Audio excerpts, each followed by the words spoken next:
So this is not your regular design video. This is not another design video. No. No, this is not another video. This is basically me talking about things that we as designers or as individuals, right? Things that we need to change, things we need to be aware about. And I feel I'm coming from the standpoint of my own personal experience. Have had a time where I see things certain ways, like, but then I had to learn that these are things that you need to change. You need to change the approach. You need to let go of all these things. You need to move on to something else. So this video is literally just talking about the growth principles that we need to do. Now, this is coming from my own experience. This is something that I have had to work on personally, and I've seen the result. Like, I've seen that this thing actually worked, and I'm trying to share it with you. And I know we are at that end of the year where we would sit and start asking ourselves, why am I still stuck in this sport? Why am I still here doing the same thing over and over again, and I'm not getting certain things done? So if this is your first time coming to my channel or seeing my face, do well to actually stay to the end, because this video is about to get really educative, and we'll see things in different lights, and we'll have talk and chat about it. I'll share certain stories as well. So subscribe to my channel. We are already on 800 plus. You guys are the best. I think I have a very great community that I'm building here, and I'm super grateful for every single one of you. So do well to subscribe, share, give the video a thumbs up. Let me not waste our time, and let's get into the video.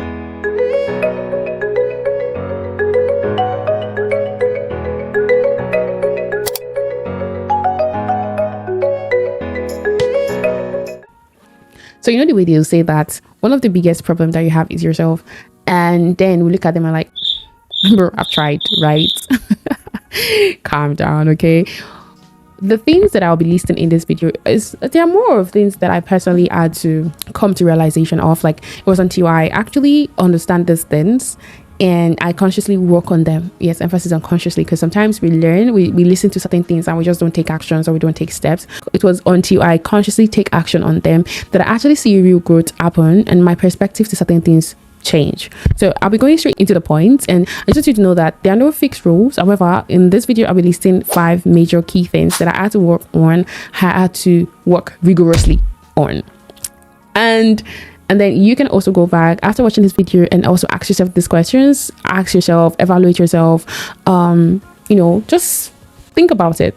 Think about the things that you feel could be holding you down. It may not necessarily be the physical thing, because we know how to blame, or we know how to place blame on things or people or circumstances and situations, that we forget to look inward. And that will lead me to my first point, which is self-awareness. Now, I feel like a lot of people sometimes don't reprimand ourselves. I think few people do. And for those people that go hard on themselves and they'll tell, oh my god, why are you acting this way? They justify everything that they do. Like, you justify everything. You don't really get curious about yourself. Now, I feel like real growth starts with you understanding yourself, not just how you act or how you treat people, but what are your strengths? And if they ask you a question that, okay, what are you really good at? Some of us cannot answer those questions. We just see ourselves doing things, maybe basically it's trending, or maybe it is, people are doing it, I want to do it. We never really ask ourselves questions like, what do I really love doing? What do I enjoy doing? And I realized there was a time when I was curious about tech skills, and I was curious about a lot of things. And I remember going to Google. I was not even searching based on my interest. I was just searching more on how much are they paying the people in this particular role. And I picked design because I just enjoyed designing. I tried development. It was quite boring for me at that particular time, even though I learned it later on. But at that time, it just wasn't something I enjoyed doing. It wasn't my strength. And when it comes to designing, my first encounter with design has to do with my mom. Yeah, she designs a lot, so I enjoy having to talk to people. I enjoy having to hear that, okay, this is the feedback they get from the market, or from these are the things that people are complaining about, and I would have to to brainstorm and say, okay, what can we do better? That's my first encounter, or my first experience when it comes to designing products, and why I love designing products, or why I love brainstorming. Okay, how can we make these things better? That's my first content. But did I put that into consideration when I was thinking about skills that I want to actually go into? The answer is no. I was looking at the pay, and in as much as the pay is really important, sometimes we might help on things that we really, and they're not our strengths. They're not things that we do naturally, and they're not something that we get creative at doing. We're just doing it, and at the end of the day, we see that we just get bored about it. And aside from skill set, you just want to ask yourself, what am I very good at? What are my weaknesses? Highlighting these things will help you know what you need to outsource, even in future or later on, and what you need to just capitalize on. And I realized that starting out, I didn't even consider designing. This is what I'm saying. I did not sit down and get to know myself. And I tried email marketing. I tried designing courses and all like that. I tried integrating application like Zapier and so on and all stuff. Like I tried learning all these things, but to me, it just wasn't it. Like it was just boring. It was just no, it just didn't click for me. And some of us are in that phase where we're just trying a lot of things. But the actual question you should be asking yourself is, what am I very good at? And then you just want to be excellent at that particular thing. So the very first thing that has to do with growth is you understanding yourself. Trust me, it is better that you work in an area that you're very, very good at than work in an area that you're not really good at it, but you're just doing it for the money, and the money doesn't even come at the end of the day. Sorry. Now, don't get me wrong here. Now, all these things, if you follow the crowd, sometimes it can be good for you. But I'm talking about you if you realize that you've been jumping from one thing to another and never really stuck to any of them. Maybe you just need to sit down and ask yourself those questions. So that is the first thing I would say has to do with growing. So before you go into that new phase or the new year, or you sit down and start asking yourself what happened this year and what I can do better next year, please put that into consideration, become more self-aware and learn more about yourself. So the second point I'll be listing would be take risk and learn to fail on time. Learn to fail on time. Sometimes you might have opportunities that could be offered to you and you're like, I don't really have those skill sets. I don't want to fail. I don't want to disappoint people. I don't want them to see me as a quack. I don't want them to see me as incompetent, And then you're like, oh, I'm so sorry. I cannot open this opportunity because of this is not in my area of expertise. Yes, I've said it before. I said it, I think, more than twice or 3 times and this is still, I'm still the same person looking for opportunities, but I'm still the same person seeing those tags, but then they are looking too big, or they're looking too risky for me to like open. Imagine you're just starting out with your design journey or whatever skill set you are, and then they're telling you that you should come and design a SaaS product, and you have to do the entire thing. And now, note, you learn design thinking, you learn how to think like a designer, you learn the entire iteration, process. But it is easy in theory, it is easy theoretically, it is easy watching those YouTube videos. But when it comes to actual practicing, you know that there is just so much you need to put into those tasks that it kind of like becomes scary that, okay, you people want to entrust this big thing, this big deal to me. I'm sorry, I cannot open this because I can't fail. If I can't flop and then they want to pay me, that means they will tell me that I should return their money. I should refund them. So those are the thoughts that used to come to my head then. And I'm like, I'm so sorry, I cannot open this project. This is not in my area of expertise. And that is actually bad, because the point is every task, every role, every job, every single thing that you basically work on is building your experience, it's shaping your skill, it's making you better. Like the worst they can do is tell you that, oh, I'm sorry, we will not be able to move further with you because you could not deliver That's the worst thing they could do. That's the worst thing they would do. And this is not just design. I'm just using design because it's something that I personally have to work on. It could be anything. Like just ask yourself, what is the worst thing that can happen? Now, if you're scared of even basically failing, you would not get started, you would not do anything. You just see yourself procrastinating or just thinking about it. The thought of, oh, what if I put in money into this thing and it fails? What is the worst thing that will happen if it fails? You learn. It just happens. And I feel if you cannot learn to take risk, I don't think you can actually have like real growth. I don't think you can be that expert if you don't take on more jobs. The one that will give you 1 star, the one that will give you 5 stars. To be honest, I feel like people that we look up to and we're like, oh my God, this person is just so good at what they do. They've had times whereby they've had clients or customers or users that have used their products and give their product, I don't like your service, I don't like what you did. But if you keep sitting in a spot and you're like, I don't want to fail, I don't want anybody to see me as this and that, I don't want anybody to see, you'll never get started. And that's something that we need to work on as a person. So the third point would be to learn to reinvest in yourself. Now the point is, we tend to neglect intentional growth after we've gotten to that point where we feel comfortable. And I'm going to give an instance. So when I started out as a designer, and I got my first role, I stopped learning. I was just working on the tasks at hand. I stopped learning about new things, even though sometimes I might see other people do things. I'm like, oh, how do you do this? But when it comes to actively learning, actively paying for courses or taking courses or learning how to do other things, I was not doing that. Trust me. Like I was just so comfortable. I feel like, oh my days, they're paying me this amount for my first ever big or full-time role. They're paying me this amount. Like, why do I have to stress? So the point is, we tend to not know that we are actually not making effort to increase or to improve ourselves because we feel comfortable in our current position.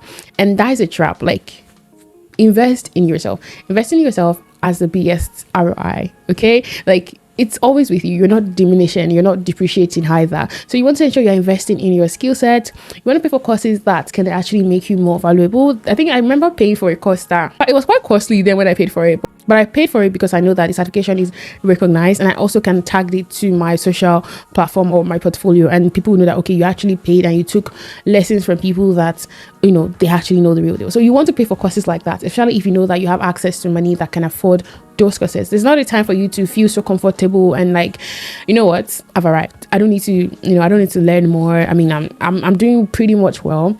No, you don't want to see it like that. And there is something I read in a book. The book title is What Brought You Here Won't Take You There. In that book, the author is trying to explain the concept whereby we would tend to say that, oh, someone that has made $1 million can make it again. Now, the only person that made $1 million, they can gift you $1 million. They can gift you a certain amount of money you've never made. When it comes to you doing that by yourself, you basically won't be able to make that $1 million. And the person is saying that the reason why we see people like this is because their value is not tied to the money that they own in cash or in bank or anything. The value that they have is in themselves. They are the value. They are the one offering the value, and because that is not going anywhere or that is not depreciating, it's stuck with them. They can always pick themselves up back from zero, and they know that they're not starting from scratch. They're just starting from experience. They're using their acquired knowledge, the accumulated experience, the access that they have, and every other thing that brought them to that 1 million initially. They can always do it again. If you put in money in growing personally, in learning more, in upskilling yourself, in getting tools that would make you more productive, make you better, you cannot actually fall short on that. And on my own, I think there was a time I was even telling myself that I think someone was telling me to get a mouse thing, and I was like, no, I prefer my laptop. Now I cannot work with my works, but I feel like it's very comfortable. It makes me more productive, and I'm able to like give better, it just makes things easy for me as a person. So some people, it might be like, hey, it's not compulsory, it's not necessary, but that improved my productivity. So what I'm saying in essence is that you want to ensure that just because you've gotten that one role, you don't stop learning. Just because you've gotten that one task, that one big job that makes you so comfortable, you just want to stay stuck, and you're like, well, when we reach that other bridge, we'll cross it. But you just want to have back in mind to always invest in yourself. It could not necessarily be skills, it could be health, it could be you paying to network with people, it could be you paying to gain access to network with people. That also is an investment. So whatever form of investments that in essence or in some way would make you a better person, put that money, effort, time in, because you can invest time also. All right. Okay, so my next point would be for you to actually stay consistent. Yeah, stay consistent. Now, when it comes to consistency, I feel like a lot of videos would have spoken about consistency. There are so many books on consistency, so many podcasts you can listen to that would help you know how to be consistent. So many books, so many people speaking on consistency and how important it is. One thing I just want to say when it comes to being consistent is not just to see it in a strict, harsh way. Maybe for me, but if you should approach something in a harsh manner, I just kind of like feel too, let's say, it just kind of feel overwhelming. Like, okay, so I have to be consistent to get result. I get it. But the point when it comes to consistency sometimes might not feel like a fixed routine. Does not necessarily have to feel like a fixed routine. You wake up this particular time of the day, do this. But the point is you knowing that you are currently taking everything you do is bringing you closer to that end goal. You learn that skill set that you want to acquire. You have it at the back of your mind that I'm just gonna keep learning. I'm just gonna keep doing one thing that is gonna keep me closer to the goal or my target. Having that at the back of your head, it doesn't have to be routine. And I'm saying this because for me, I've always struggled with keeping certain things in routine. Like now, if I'm saying that 8 a.m. every day, I want to watch this thing, it can get overwhelming for me. But me having it at the back of my mind that this is the end goal, and me doing one thing every single time that takes me closer to it kind of works. So if it works for you, just know that the goal is just for you to be on track and take one step after the other. I can break it into steps, not necessarily routine, because it doesn't work out for me. Now I'm saying this from my own standpoint. What worked for me when it comes to consistency is just doing one thing at a time. I don't treat it like a routine. It might seem like a routine, but I don't really treat it as a routine. I don't say, 10 a.m. every single day I'm doing this. It works for other people, but for me, it just didn't work for me. And I kind of like struggle with it a lot till I discovered that, you know what, it doesn't have to be so hard. It's just me knowing that, okay, I have to do this thing and then me being conscious about it, having just fixing my mind at the end goal that I'm working towards, and ensuring that no, I'm doing one thing or the other that is leading me towards that particular goal. Okay, I don't know if you get my concept. Now, if creating a routine works for you, fine. But what I'm saying in essence is not to make it so, don't make it look too hard of a process that it's kind of like overwhelming for you, and you just start procrastinating, starting something. You're scared of starting things, because sometimes if you think about the consistency you need, you might feel so scared to start it. Like now, when I want to start social media, people are telling me, oh, you have to be consistent, you have to post 3 times a day, and I was already feeling too overwhelmed about it, and I'm like, you know what, I just have to keep showing up, and I'll do it, and I'll just figure out a system that works for me when it comes to consistency. And I'll say to an extent it has been helpful. So if I've strayed like a routine, I would actually burn out from it and just feel tired, and especially when you're not seeing results on time, just to make it so hard, but still show up and ensure that the goal you have in mind, you're gonna get it. Okay, this is my last point, and the last one is you learning when to let go of things. Now, this could be opportunities, this could be environment, this could be friendship, this could be literally anything that you know is injuring your growth.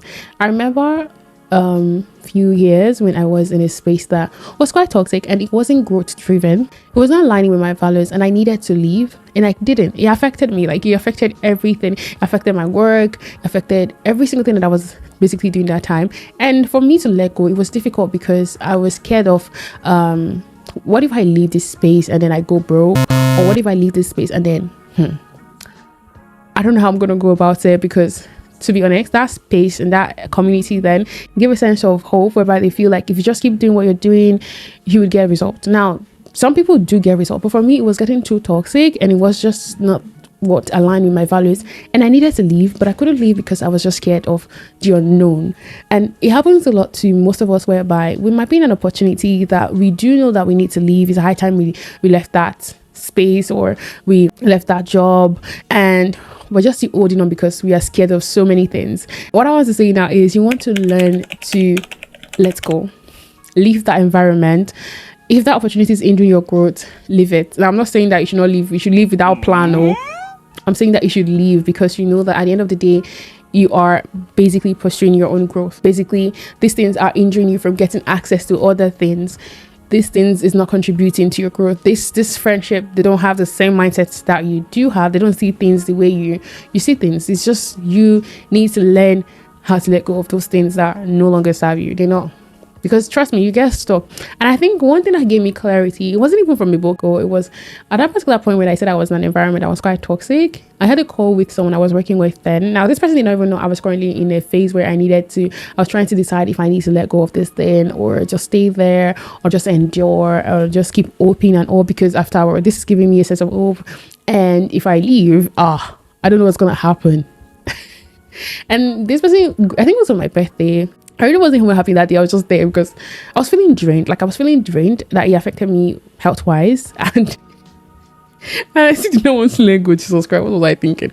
And it has to do with people, okay? And then this person said, Fake, you can't change every single person. You can't change. This is the age, because he asked me for my age, and I was like, this is the age where you take risk, where you let go of certain things, where you basically don't try to carry every single person along. You don't try to tell people that, these people would one day change, or these people will one day see things the way I see it. And I think then I took a break. From the community. I was not actively participating there because I felt like a break is all I need. Sometimes we take a break from work, we go for vacation, or we just go ghosting for a while, and then we go back again, see the same thing. It's not. He told me that, he said it's not your role to change anybody, or it's not your role to, especially if you've given them a chance and it's not working. So he gave an instance of the mistake that he made, where he held on to certain things for so long, and those things hindered him personally, and that kind of like guided my decision to actually let go of the opportunity now. That environment, that particular time, not really opportunity, because opportunity is a good thing, but that environment and community that time. And I'd say that is one thing that I'm grateful for, that I listened and I let go of it, because if not, the things that I've learned and the things that I've come across, the opportunity that I've come across over the years, I wouldn't have actually had access to that if I had still held on to that particular environment and still stay there. The thing that would have happened is more like I would have become worse, and I just wouldn't be in the same space to do things. And this can be related to, the opportunities that we know are underpaying us as a person, and we're still staying there because we just don't know what is waiting for us. But the worst thing that can happen, what's the worst thing that can happen? I'm not saying you should leave without a plan B. So you want to leave with plan B, but I'm just saying that don't hold on to things that you know that are not attributing to your growth at all for so long. It's going to drain you, and it's not going to make you productive, and it's not going to make you grow. You're just going to feel stagnant, and then you keep losing and feeling drained. I've also come to learn about that over time. So those are the things that I personally had to do. Now you see me using on my story because it's something that I had to do personally, and I think so far so good. So far so good. I feel like I'm still learning other things that would help with growing, but these are the things that I would like to share with you guys, and I've shared. And if you've watched to this point, give us a thumbs up and share this video to people that would benefit from it. From in the comment section, you can also drop things that you feel like has helped you in your growth process, or things that you're just curious about, or the things that you currently are, and the things you're coming to discover and coming to learn about yourself. So you guys should have a great day.